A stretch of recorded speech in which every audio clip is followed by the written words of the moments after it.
Ian Deakin joins us after today's 2-1 win at home against Bamber Bridge. First of all, 3 points, 5 games unbeaten out of 5. Must be delighted. Yeah, that's giving everything out there at the minute. It was a tough game.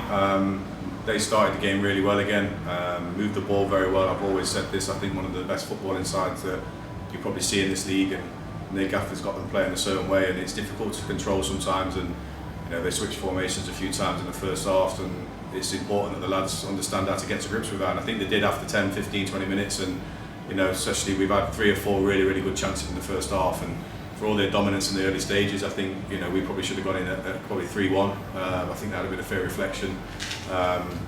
They've had chances of their own. I think both teams had a good go today, but you can see the energy levels just getting sapped out of the players with a rigorous schedule at the minute, and it's very difficult to get on the training pitch, and you're trying to patch players up and make sure that you're managing their minutes, and I wanted to take a few players off a little bit earlier today, and I didn't have the luxury to do so, and ended up playing a little bit more, but absolutely delighted with their effort, their fight, their commitment.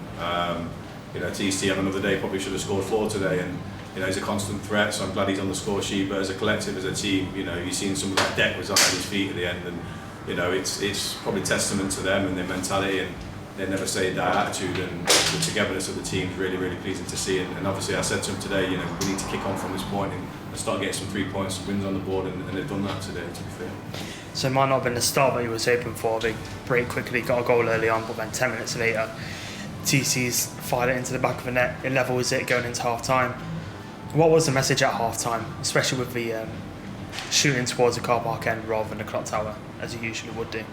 Just continue to do what you're doing. There was on top at that point, I felt, and we just needed to up our energy levels. And I said, look, if you blow a gasket on 60, 70 minutes, we've got substitutes that can come on and impact the game. And Junior was rested today because he's played every single minute for me pretty much since he came in. And I'm conscious of the fact we've obviously got 2 games in 4 days, so that's in the back of your mind as well. And just the message was the same. Just keep going, keep doing what you're doing. Again, we was creating chances second half. It was always going to be a little bit backs to the wall towards the end, but you're protecting a lead, and I know I've got full faith in the guys that they'll go and do that, and they're very good at protecting that lead, and they never say die, tenacious attitude. So but the lads are tired. We're struggling to get on the pitch in the last 5 or 6 minutes, but you just try to protect that lead and get the 3 points, and they did that.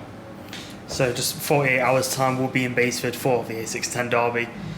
You got 2 wins over them last season. I'm sure you'll be looking for the same again, but what are your thoughts going into that one? Again, we'll assess the squad obviously tomorrow, see how everybody is. Obviously another tough game. They've got a different look to them this year in terms of playing personnel and staffing, and I'm sure obviously Gandhi will get them up for the local derby, as we will our players, and I'm sure it'll be for a good game, but we're going to go and try and win every game if we can, and sometimes we might get caught out and we might end up getting pegged back if we're winning, or so whichever way it goes round, it's just a case that we'll always go out and try and win that game. And I said to the lads before, don't worry about Monday, it's all about today, getting 3 points on the board. So, quick turnaround. Obviously, we've got to assess the players, but really looking forward to it. I'm sure the fans will look forward to it, and I'm sure again it'll be a really tough game going there. And I think they draw 1-1 today in the last minute, so they've gone up to Everton and nearly got a result. So, every game you go and play in this league is very difficult. So we'll respect them and give them the respect they deserve, and we'll try and play our way and win the game. So finally, I know you won't want to single out any players, but TC scored a brace today. That's 5 goals from 5 games. It's started off exactly how we finished last season. You must be delighted that when TC does get them chances, it's very rare that he misses them. I mean, you could argue today he's missed a few, but yeah, he's always a constant threat. And I said to him, you're going to miss chances as a striker. It's inevitable. But the fact that he keeps getting in them positions in the same scenarios and he finishes it, I said you're not going to put everything away. If he was doing that, you'd be in the Premier League, but he's learning, he's doing well, he's continuing to develop, and obviously his stats speak for themselves, and the whole team gears up for him playing the way he does. He play with a number 9.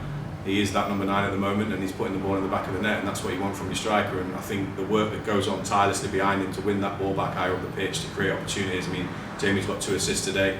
It's important the lads feed him in, and not get frustrated with him when he does miss one. It's just, right, can we do that again in a minute? Can we do that again in a minute? Just being relentless, and I think his running power also helps us in terms of a press.